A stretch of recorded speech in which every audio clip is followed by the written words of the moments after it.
up guys, Nick the Informative Fisherman here on behalf of Lucky Tackle Box, and today I want to introduce you to a really cool, innovative jerkbait. That's the StickMinno 100 by Unfair Lures.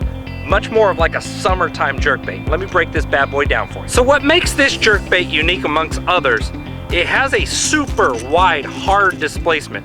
Just a mild little twitch of the rod, you're gonna get a boom, boom.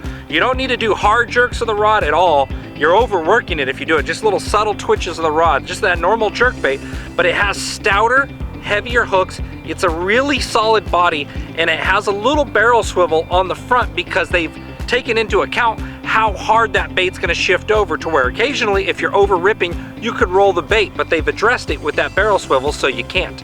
Very, very cool. Now with these heavier hooks on there, why would they put heavier hooks on a jerkbait? Well, you may be catching bigger fish, heavier fish, pike, muskie, bass, sure, and it'll work for that, but how I see it, a wider displacement puts off more disturbance in the water, therefore making it easier to find in stained water. Jerkbaits are known for being clear water baits where they're twitch, twitch, pause, and they can see it from a distance and it draws them up.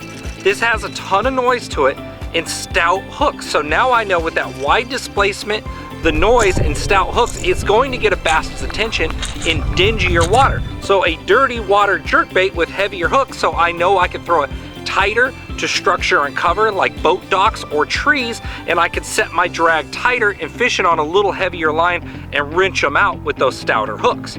Very cool thing they did on here, like little red piping around right here, the gill plate. And a lot of people have been doing this for years on swim baits. They'll cut the soft swim bait and they'll put in like some red piping back there. Now, a lot of people think, oh, red hooks or red piping, the bait fish is bleeding, and that's not the scenario at all. Every fish has gill plates, and when a bass sees that fish from behind breathing, it could see red gills. So what does that mean to a bass? It's simple. That means the minnow or the bait fish has its back turned, and it's a perfect opportunity for them to close the distance and execute on that bait. So perfect summertime deal. Now for the equipment, and I'm throwing it on here. Now, normally I would say a long rod for a long cast, but since I'm using this particular jerkbait for much more target oriented things, the sun's come up, I'm fishing around dirty water, I'm fishing around tree branches, 7 foot range, 6.5 to 7 foot. And the reason why, the shorter rod tends to be a little bit more accurate on casting to a particular area. Now, that also being said, normally I would fish a jerkbait on a moderate taper rod, meaning bending in the middle, which gives it a lot of cush because the hooks are usually lighter wire, and a normal jerkbait is more finesse fishing. But on this particular setup, I'm fishing a fast action, which means bends more near the tip, has more strength and backbone for pulling harder with bigger hooks, but that just a little cushy tip right there is gonna allow me that pinpoint accuracy to target that bait up next to structure and cover with better placement without snagging in it. Now from there, what I like is a high-speed reel. Let me unhook this jerkbait off the line here, hook it back on the rod. Should have got that line a little tighter. I like a high-speed reel, and the reason for it is, like I said, I'm casting in next to structure and cover. When they hit it, I want to wrench them out and get on it fast. It doesn't matter if I'm fishing slow. It's not going to help me at all. Faster is going to help me get on those fish quicker and wrench them out of that heavier cover. So the faster reel I like. You don't need something with a ton of yardage. Just your normal smaller yardage spools are absolutely fine. And I do like a little longer backbone in the rod, but it's not super crucial.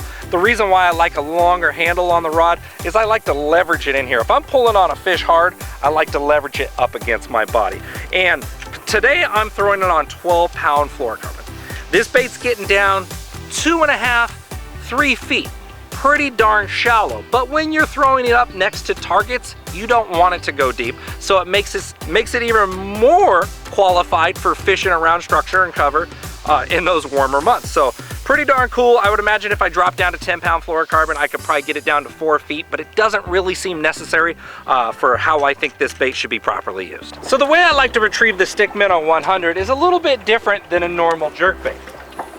Since it has that drawing power, let's say hypothetically it's a lay down piece of timber or something right there, I'm gonna just little sharp pop like that, little sharp pop, and I'm gonna pause it, and a little sharp pop, Normally with a normal jerkbait, you're gonna do 1, 1, 2, but what happens is when you're doing 1, 1, 2, 1, 2, 3, you're traveling quite a distance, and the StickMinno has drawing power and it displaces really wide when you twitch it. So when you throw it up next to a piece of cover or structure, that one twitch is gonna make enough attention, and you wanna stay close to that structure or cover to get that fish to come out.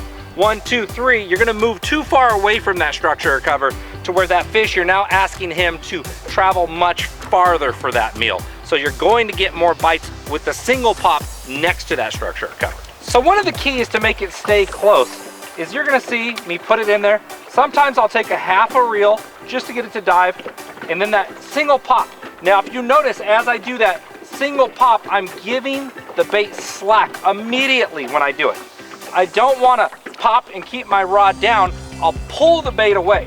If I do that pop and then give it slack, what happens is the bait will do a directional change exactly where it's at and make a hard V-line one way or another instead of pulling away.